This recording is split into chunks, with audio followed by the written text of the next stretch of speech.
Now that you know what strengths you can capitalize on and the weaknesses you'll need to attend to, let's look at the learning opportunities you could take advantage of in relation to your strategic goal, as well as to the threats that could compromise your success.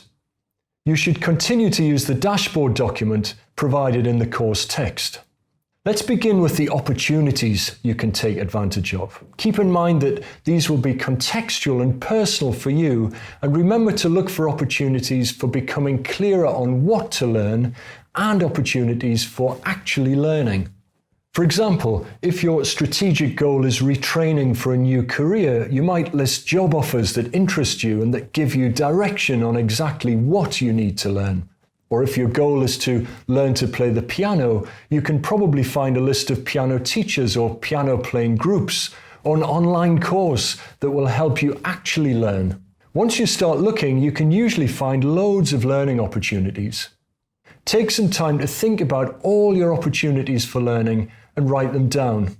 Then, to help you figure out whether or not you should take advantage of a learning opportunity, think about your motivation.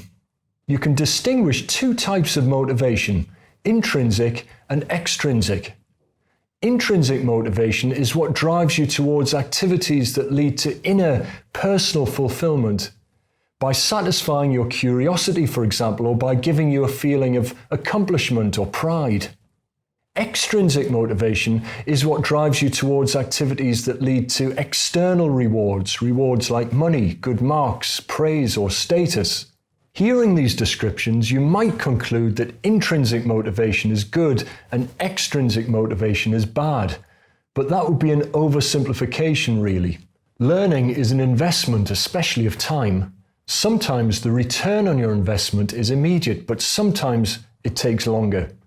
So in order to go deep into your learning project, in order to benefit from your investment, you need to equip yourself with every form of motivation you can find. In fact, I invite you to think about it in this way. Intrinsic motivation is likely to drive you in the long term, while extrinsic motivation is more likely to drive you in the short term. It's usually good then to find a healthy and useful balance between the two.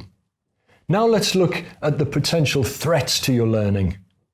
What could prevent you from meeting your strategic learning goal? What obstacles, if you ignore them, would keep you from achieving your goal? Imagine the worst here and write down what comes to mind. It's much better to anticipate threats than to be caught unprepared. Now you've got your dashboard ready with your strengths, weaknesses, opportunities, and threats listed. You're ready to move on to prioritize your subjects of study in the next part of the course.